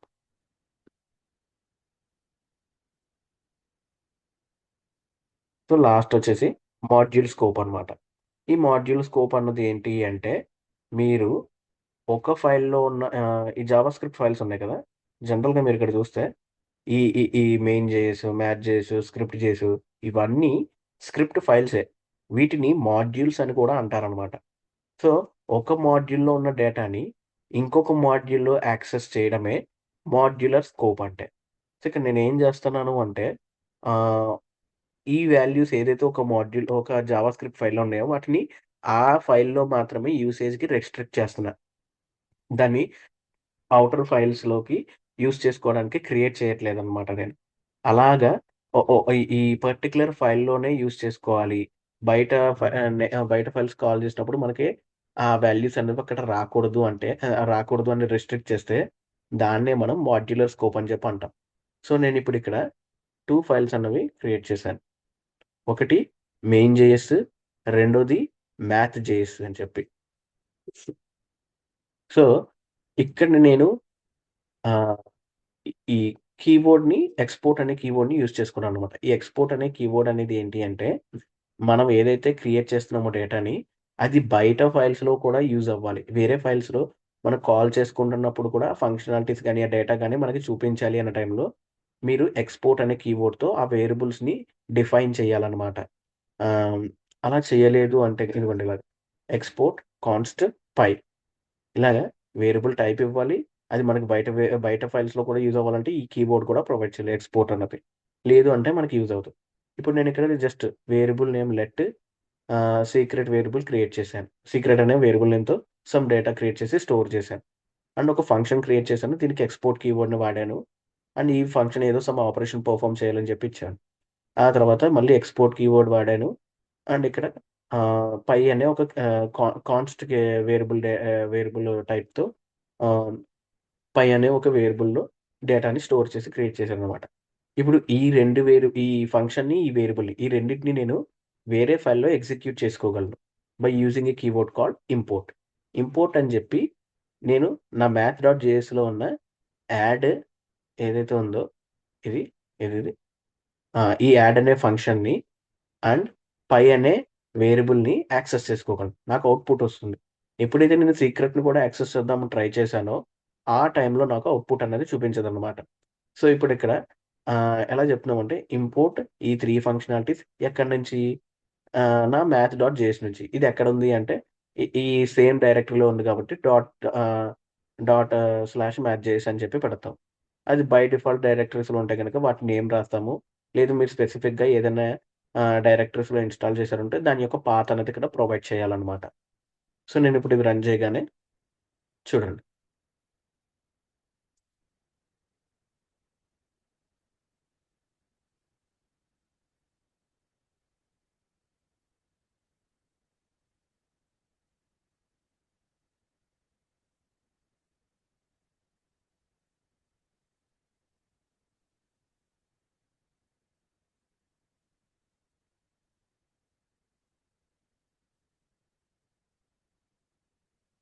చూడండి 15.3.14 సీక్రెట్ అన్నది మనకి డిఫైన్ లేదు, ఎర్రర్ అని వచ్చింది.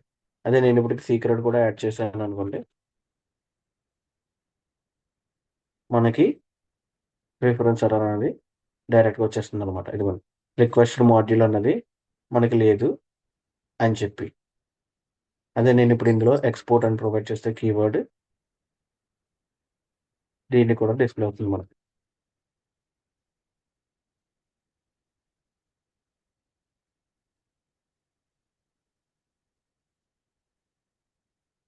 చూసారా, ఇప్పుడు ఎర్రర్స్ ఏవి రాకుండా మొత్తం 3 వాల్యూస్కి అవుట్పుట్ అన్నది నాకు వచ్చేసింది అనమాట. సో దీన్నే మాడ్యులర్ లెవెల్ స్కోప్ని డిఫైన్ చేసుకోవడం అని చెప్పి జావా స్క్రిప్ట్ అని చెప్పి అంటాం.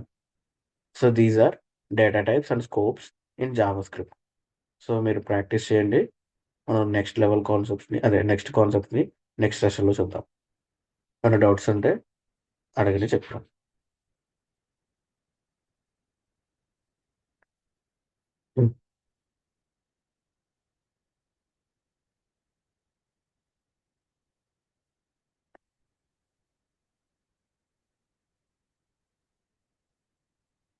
ఏమైనా డౌట్స్ ఉన్నాయండి?